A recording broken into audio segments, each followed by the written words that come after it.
to acknowledge, I suppose, Senator Hoey's contribution. I know it's very heartfelt, and I look forward to, as you said, Kieran Kicherluck, that we get an update on that as well from the relevant agencies. I want to thank Minister Pippa Hackett for being with us here today.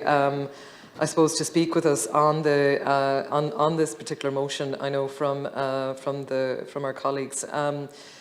You know, it's working together for animal welfare, Ireland's animal welfare strategy. And I suppose, you know, when we look at this new welfare strategy that we've seen here from 2021 to 2025 is so welcome, you know, and it's great to see all stakeholders coming together about how we really look after animals here in Ireland. I suppose I come from a farming family, and I grew up where, you know, you were looking after sick calves. We're usually in the kitchen or we're bringing lambs in.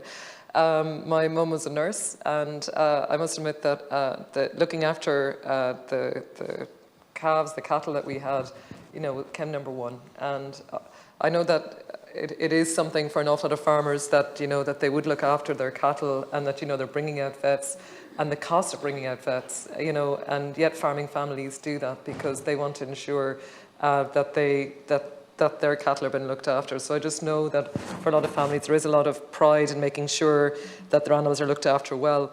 And I suppose I might just also point to funding that just came out this week as well for agricultural shows, you know, where it points to best in show, you know, like for different types of animals. So there's a lot of pride there in rural communities about bringing, you know, the best in quality to so many towns and villages around Ireland.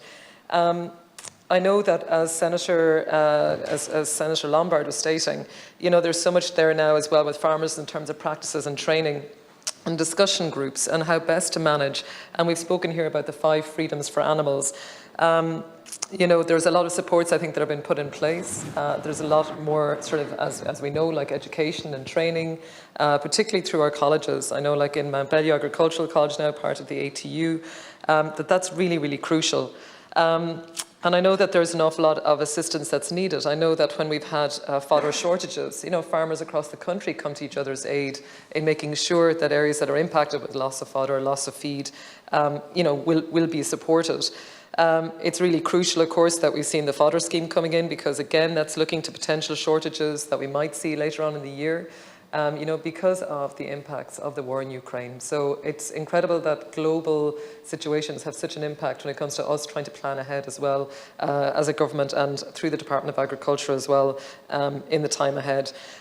Minister, I know Senator Lombard is just asking for clarity just on a few of the figures there that were given, and hopefully that you might be able to just shed some light on that. I think it's really important to acknowledge that Ireland is at the forefront in terms of agriculture. I mean, the area, particularly in the west of Ireland, like you're looking at grass-fed beef, like you're looking at animals that are outdoors.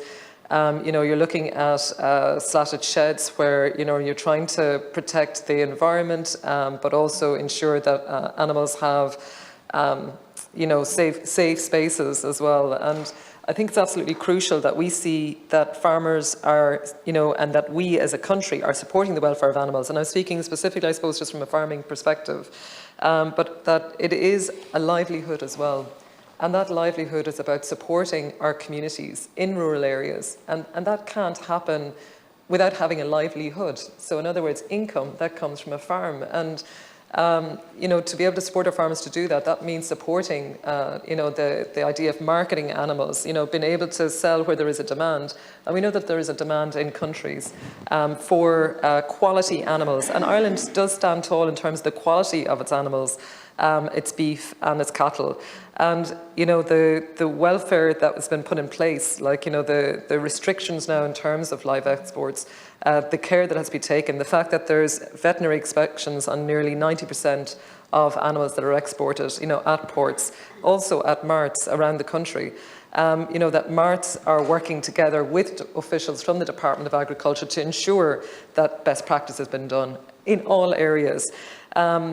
If I might also just speak to the fact that, you know, live exports, I suppose, is something that we do need to ensure is protected. but that it's done to the best, to the highest quality, the highest level possible. And I suppose just that what I would see in this motion is that we are looking to support our farming families and understand that livelihoods are at stake here. Livelihoods in keeping our communities in our towns and villages alive across this country, and that we're working together to see how we do that best, working with our farming families. I suppose just to maybe just speak as well just a little bit on the I suppose county councils and local authorities and their roles in terms of animal welfare, be it dog wardens or also looking after horses. You know, we would have the horse fair in Ballinasloe, and again there's an awful lot done there in terms of animal welfare associations that are looking to ensure best practice and that we are looking after our horses and so on. But it's just really crucial that local authorities are given the support to make sure that they have those positions in place. You know, be it the dog warden, be it the person that's looking after wild horses, and how sometimes that delineation, as been spoken about, is between the Gardaí, An Garda Síochána, and the local authorities. You know, does there need to be extra clarity there? And is there extra funding required for local authorities to be able to do that?